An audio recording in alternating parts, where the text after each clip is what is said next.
Hello students, welcome to our third lecture. तो हमने अपने लास्ट लेक्चर में हमने किया था टाइप ऑफ कंपनीज़। तो हम अपने थर्ड लेक्चर में शुरू करते हैं कि type of shares. Introductory chapter में हम कर चुके हैं शेयर्स होता क्या है, उसका मतलब क्या होता है और कंपनी की फीचर्स। तो अब हम करते हैं shares and type of shares. तो शेयर्स जैसे कि हमें पहले ही पता है कि टोटल कैपिटल का छोटे छोटे जब हम हिस्से बांट देते हैं अलग अलग लोगों में, तो उस छोटे छोटे हिस्से को हम शेयर कहते हैं, और उन लोगों को जिनके पास वो शेयर होता है उसे हम शेयर होल्डर्स कहते हैं। तो अब coming to the type of shares. Type of shares जो है अकॉर्डिंग टू हमारे इंडियन कंपनीज़ एक्ट 2013, इस एक्ट के अकॉर्डिंग जो कि हमारी कंपनीज़ को रूल करता है, इस एक्ट के अकॉर्डिंग हमारे जो शेयर्स होते हैं वो दो तरह के होते हैं। First equity shares and second preference shares. Equity shares को हम हिंदी में समतांश कहते हैं, और फिर है दूसरा हमारा प्रेफरेंस शेयर्स।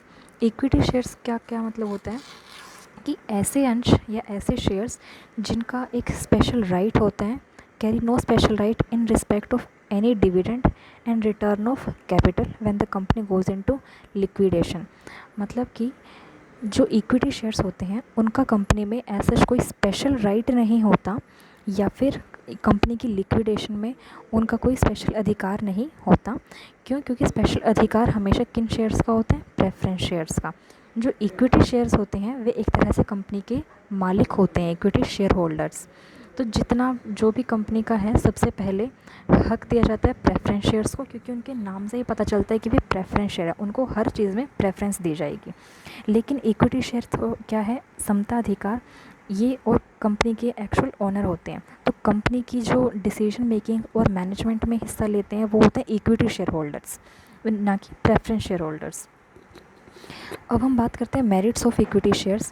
इनकी जो फीचर्स है merit share equity share holders की, इक्विटी शेयर्स की फीचर्स क्या हैं? फर्स्ट कि एक तो क्या है कि कंपनी गेट परमानेंट और लॉन्ग टर्म कैपिटल। अब आपने ध्यान होगा आपको कि जब हम बैलेंस शीट बनाते हैं तो जो हमारी बैलेंस शीट बनती है ऐसे, तो यहाँ पर जो हमारे लाइबिलिटीज़ लिखते हैं, यहाँ पे सबसे ऊपर हम पहले क्या लिखते हैं? इक्विटी। इक्विटी में हम अपना डिस्ट्रीब्यूशन लिखते हैं, जितनी भी हमारी कैपिटल होती है उसमें हम क्या लिखते हैं? ऑथराइज्ड कैपिटल क्या है हमारी, हमारी सब्सक्राइब्ड कैपिटल क्या है, हमारी इशूड कैपिटल क्या है, ये हमारा इक्विटी का पार्ट होता है। तो ये हमारा क्या होता है? इक्विटी का पार्ट होता है। तो जब भी कंपनी को लॉन्ग टर्म एसेट्स चाहिए होती है, अमाउंट चाहिए होता है, कैपिटल चाहिए होते हैं, लॉन्ग टर्म ना एसेट नहीं कैपिटल चाहिए होती है, तो कंपनी हमेशा इक्विटी शेयर्स इशू करती है। क्योंकि कंपनी लॉन्ग दीर्घ काल की कैपिटल मंगवाने के लिए समता शेयर्स इक्विटी शेयर्स ही क्यों इशू करते हैं? क्योंकि इक्विटी शेयर्स जिस इंसान को जाते हैं उसके पास जो होता है वोटिंग राइट जाता है, मैनेजमेंट में पार्ट लेने का राइट जाता है उस इंसान के पास, और हम उन्हीं लोगों को अपना कंपनी का स्वामी बनाते हैं जिन पे हम दीर्घ काल तक या लॉन्ग टाइम तक हम उन पे विश्वास कर सकें। तो फर्स्ट मेरिट जो इक्विटी शेयर की इसीलिए ये है कि company gets permanent and long term capital. फिर सेकंड है capital is not a charge against the assets of the company. ये कोई चार्ज नहीं है कि जो हमारी कि हमने अपनी इक्विटी है, ये हमारी कि भाई हमने अपनी एसेट बेच के अपनी इक्विटी पूरी करनी है, इसीलिए ये कोई चार्ज नहीं है हमारी एसेट्स के ऊपर। नेक्स्ट है there is no fix rate of dividend, कि भाई इनको जो डिविडेंड दिया जाएगा वो किसी एक फ़िक्स रेट से नहीं दिया जाएगा। फ़िक्स रेट से किसको दिया जाता है? प्रेफरेंस शेयर होल्डर्स को।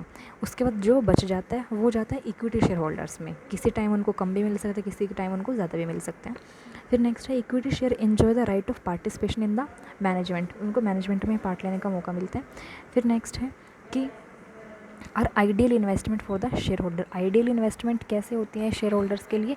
कि जो अगर आप किसी कंपनी का शेयर खरीदते हो तो सिर्फ आप नाम के शेयर होल्डर नहीं हो, आपको उसकी मीटिंग्स में भी जाने का मौका मिलता है, आपकी पूछ भी होती है, आपसे पूछा जाता है कंपनी के मैनेजमेंट डिसीजंस में, इसलिए ये एक आइडियल इन्वेस्टर्स होते हैं इक्विटी शेयर होल्डर्स। फिर हम नेक्स्ट देखें डीमेरिट्स क्या हैं इसकी, जो इसके हानियाँ हैं कि भाई एक तो आपको बेनिफिट नहीं मिलता ट्रेड ऑन इक्विटी का। और ट्रेड ऑन इक्विटी का क्या मतलब होता है वो मैं आपको अभी थोड़ी देर में बताती हूँ। सेकंड है share become non remunerative for the share holder, कि अगर आप ज़्यादा इक्विटी शेयर्स इशू कर देते हो, इनकी डीमेरिट से कि अगर आप इक्विटी शेयर्स ही इशू करते हो तो नॉन रिम्यूनरेटिव बन जाते हैं शेयर होल्डर्स के लिए। वो कैसे कि भाई एक टाइम के बाद आपके शेयर होल्डर्स इतने ज़्यादा हो जाते हैं कि आपका कंपनी में जो पर शेयर हिस्सा है वो कम आता है, इसलिए ये नॉन रिम्यूनरेटिव है। फिर है third, increase in profit of company lead to declaration of the dividend and this lead to the speculation prices. इसका मतलब क्या है कि अगर आपके जो प्रॉफिट है अगर वो इंक्रीज़ होता है, अगर वो इंक्रीज़ होगा, प्रॉफिट ज़्यादा होंगे तो आप डिविडेंड भी ज़्यादा दोगे। डिविडेंड आप ज़्यादा देते हो अगर, तो मार्केट में आपकी शेयर की वैल्यू इंक्रीज़ होती है।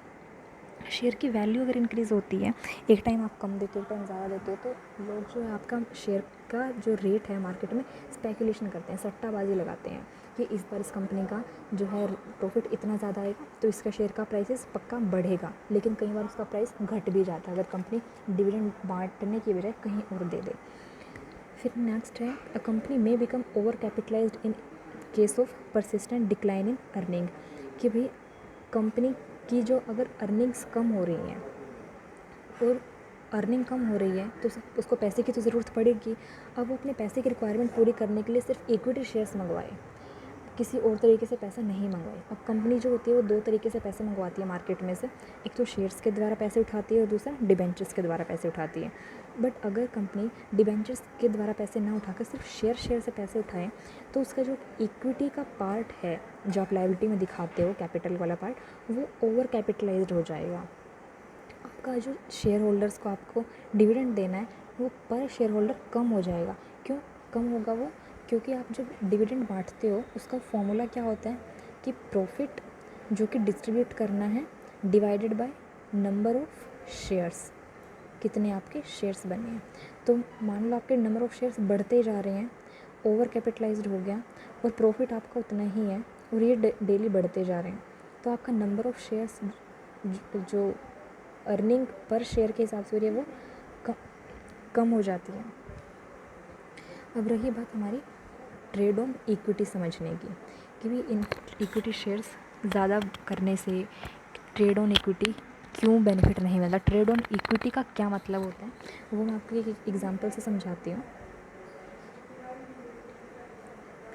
ट्रेड ऑन इक्विटी का सिंपल भाषा में अगर हम कहें कि भाई आप इक्विटी पे ट्रेड नहीं कर पाते हो। ट्रेड करने का मतलब क्या होता है? लेना और देना, बेचना, ये सब। तो आप इक्विटी में ज़्यादा ट्रेड नहीं कर पाते हो। इसका मतलब ये है, इक्विटी में ज़्यादा ट्रेड नहीं कर पाने का मतलब है कि आपका जो EPS है, अर्निंग पर शेयर, वो कम हो जाता है।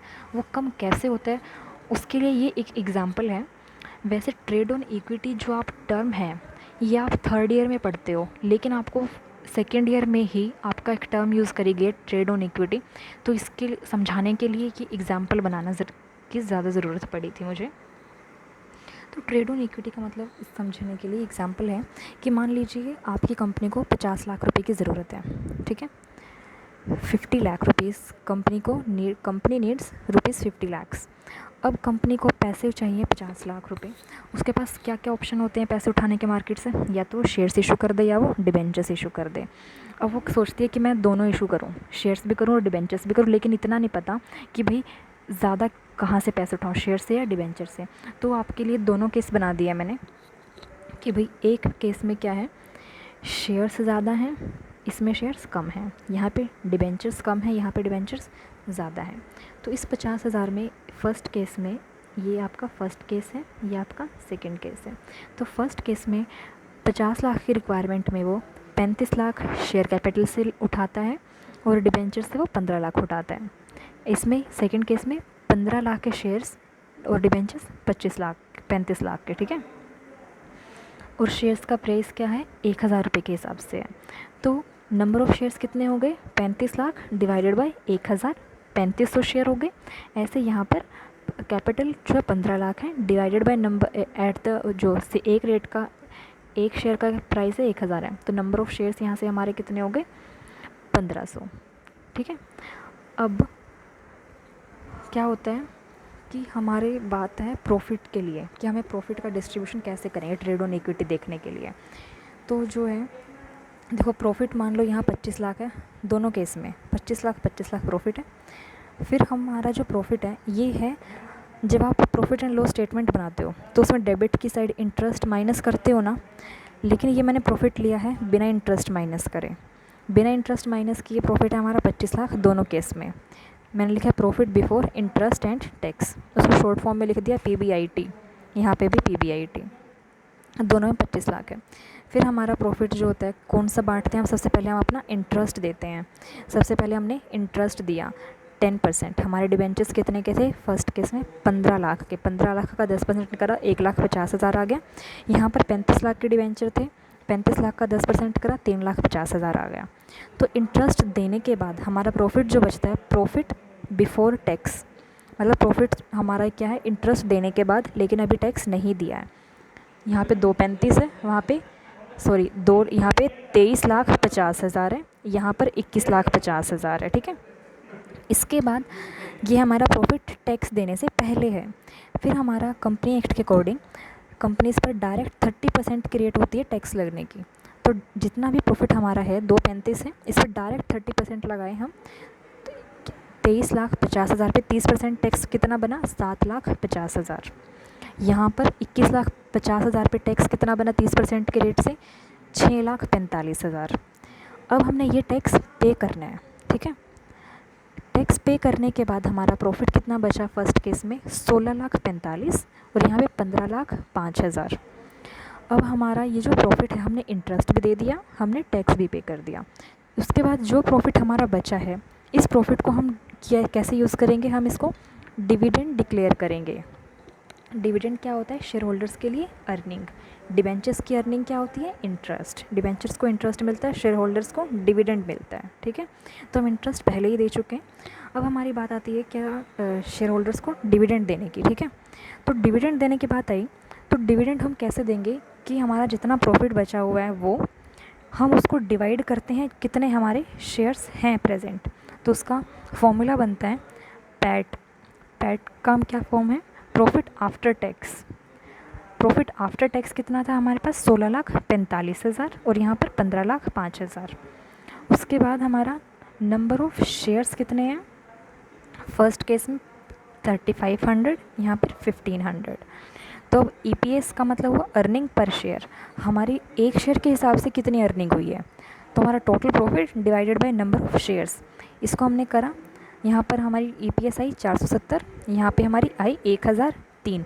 अब देखो इस फर्स्ट केस में हमारी EPS जो है वो कम है, फर्स्ट केस में EPS कम है किस सेकंड केस की कंपैरिजन में। ठीक है, अब क्या बात है, देखो कि कंक्लूजन क्या निकला हमारा इससे, ये एग्जाम्पल हमने करा क्यों है, कंक्लूजन निकला है कि यहाँ पर हमारा EPS कम है, इसका मतलब हमारा ट्रेड ऑन इक्विटी का बेनिफिट हम नहीं ले सकते। यहाँ पर हमारा इक्विटी का जो प्राइस है पर शेयर वो ज़्यादा है, इसलिए हम यहाँ पे बेनिफिट ले रहे हैं हम एक ट्रेड ऑन इक्विटी। हमें ये मार्केट में हमारा शेयर ज़्यादा का बिकेगा, क्यों, क्योंकि इस पर पर शेयर अर्निंग ज़्यादा हो रही है। ये भी 1,000 रुपये का, ये भी 1,000 रुपये का, लेकिन यहाँ से सिर्फ हमें 1,000 रुपये लगा कर सिर्फ 470 रुपये मिल रहे हैं, यहाँ पर 1,000 लगाकर हमें 1,003 रुपये मिल रहे हैं। तो ये केस बेनिफिशियल ना हो के ये केस बेनिफिशियल होता है। तो ये केस बेनिफिट जो हमारा सेकंड केस है वो बेनिफिशियल कैसे है, क्या किया था हमने क्या किया था, शेयर और डिबेंचर्स में हमने डिबेंचर्स से हमने ज़्यादा अमाउंट मंगवाया था और शेयर्स से हमने कम मंगवाया था। ठीक है, तो अगर हम ज़्यादा शेयर्स इशू करते हैं तो हम ट्रेड ऑन इक्विटी का बेनिफिट नहीं लेते, इसलिए अगर हम कम शेयर्स इशू करते हैं तो हमें ट्रेड ऑन इक्विटी का बेनिफिट मिलता है। आई होप आपको एग्जाम्पल क्लियर हो गया होगा इस एग्जाम्पल से कि ट्रेड ऑन इक्विटी का मतलब क्या होता है। तो इसीलिए यहाँ पे इसकी ये डीमेरिट्स में है कि अगर आप इक्विटी शेयर्स ज़्यादा इशू करते हो तो आपको ट्रेड ऑन इक्विटी का बेनिफिट नहीं मिलता है। फिर नेक्स्ट हमारा शेयर्स है प्रेफरेंस शेयर्स। प्रेफरेंस शेयर्स वे होते हैं जिनको हर चीज़ में प्रेफरेंस मिलती है। हर चीज़ का मतलब क्या हो गया कि भी उनको जब डिविडेंड डिक्लेयर होगा तब भी उनको पहले मिलेगा, उनको सारी चीज़ पहले मिलती है, और डिविडेंड जो मिलेगा वो एक फ़िक्स रेट से मिलेगा, चाहे कंपनी को प्रॉफिट हो लॉस हो, इनको डिविडेंड ज़रूर देना होता है। तो ये हो गया